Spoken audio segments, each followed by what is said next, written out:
कहते हैं सियासत में पैर पैतरों की कोई सीमा तय नहीं होती। कम से कम बंगाल की सियासत तो यही कहती है। जहां एनआईए टीम पर हमला हुआ और उस हमले और हमलावरों को राजनीतिक संरक्षण देने की कोशिश की जा रही है। क्या रक्त चरित्र ही बंगाल का चरित्र है? सवाल यह भी है कि बमबाजों पर दीदी की ममता क्यों बरस रही है?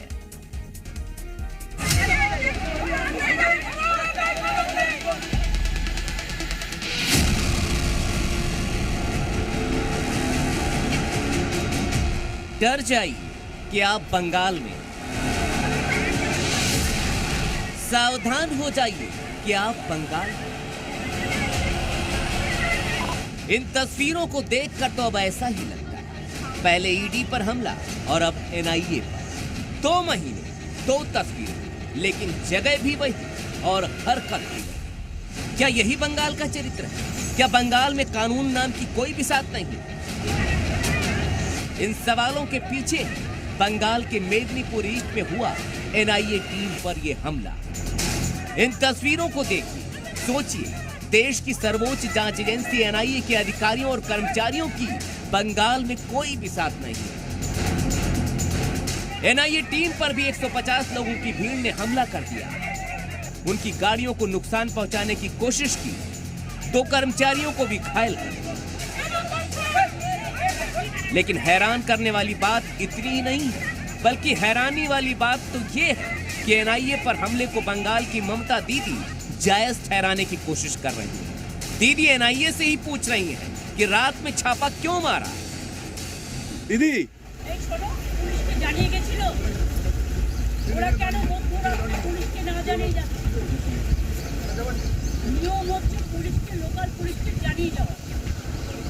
মধ্যরাতে যদি গ্রামের লোক দেখে হঠাৎ করে কিছু লোক আসছে পুলিশের ড্রেস পরে, তারা কি করে বুঝবে? আর ইলেকশনের আগে কেন অ্যারেস্ট করে? যদি সবাইকে অ্যারেস্ট করে, বিজেপি কি মনে করে সব বুথ এজেন্টকে অ্যারেস্ট করবে, সব ভোট ম্যানেজারদের অ্যারেস্ট করবে, পরে বুথে জুটবে? শূন্য গুলি ছুটছে। 2 জন তৃণমূল কর্মীকে অ্যারেস্ট করেছে আজকে। বলছি কি অধিকার আছে না এর? শুধু বিজেপিকে সাপোর্ট দেওয়ার জন্য বিজেপি নোংরামি খেলা খেলছে, আমরা সারা পৃথিবীতে আওয়াজ তুলি। सोचिए, ये पश्चिम बंगाल की मुख्यमंत्री हैं और ये आरोपियों, दोषियों के खिलाफ होने वाली एनआईए की कार्रवाई पर सवाल उठा रही हैं। इसे बीजेपी का चुनावी हथकंडा बता रही हैं। एक शतरंज का खेल है जिसका खिलाड़ी है भारतीय जनता पार्टी। उसका संगठन नहीं है, वो सीबीआई, ईडी, एनआईए इसको भेज रहे हैं। असल में एनआईए की टीम मेदिनीपुर ईस्ट के भूपति नगर में 2022 में हुए एक बम ब्लास्ट के आरोपियों को गिरफ्तार करने पहुंची थी। उस बम ब्लास्ट में 3 लोगों की मौत हो गई थी, जिसमें भूपति नगर के बलाई चरण मैती और मनोव्रत जाना आरोपी, जिन्हें एनआईए की टीम ने देर रात दबिश के बाद गिरफ्तार किया था और लेकर जा रही थी।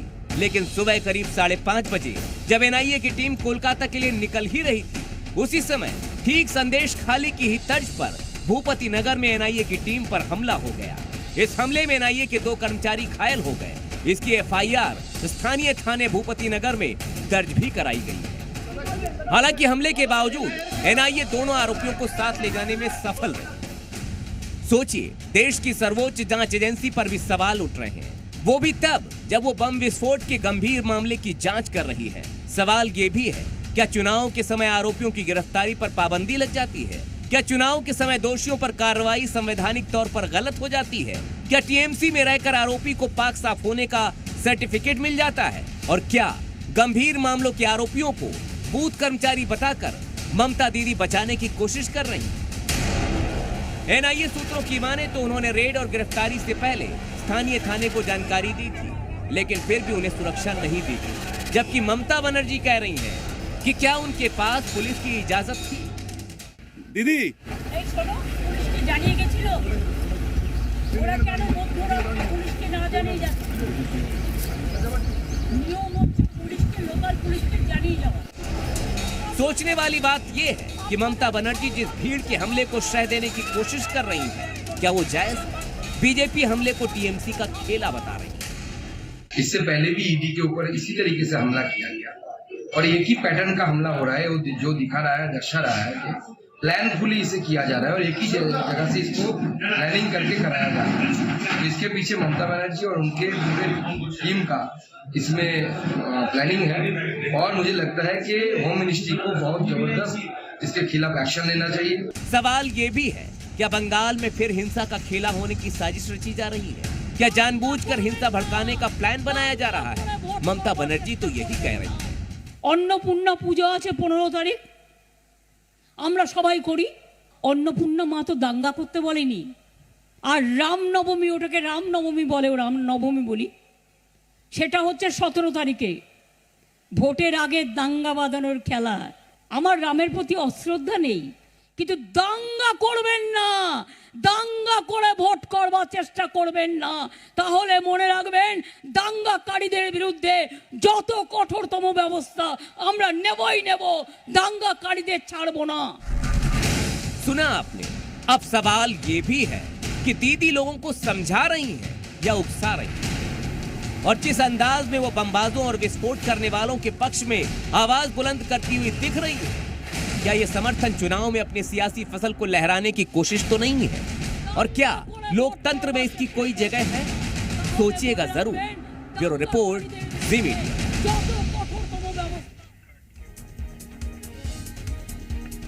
तो बिल्कुल देखिए, दरअसल हुआ यूं कि मेदिनीपुर जो इलाका है वहां पर बम ब्लास्ट के आरोपी को पकड़ने एनआईए की टीम गई थी, लेकिन एनआईए की टीम जैसे ही वहां पर पहुंचती है करीब 100 से 150 लोग उन पर हमला कर देते हैं, पत्थरबाजी की जाती है, जिसमें कई जो पुलिसकर्मी हैं वो जख्मी भी होते हैं और जो एनआईए की गाड़ियां हैं उनके भी शीशे तोड़ दिए जाते हैं।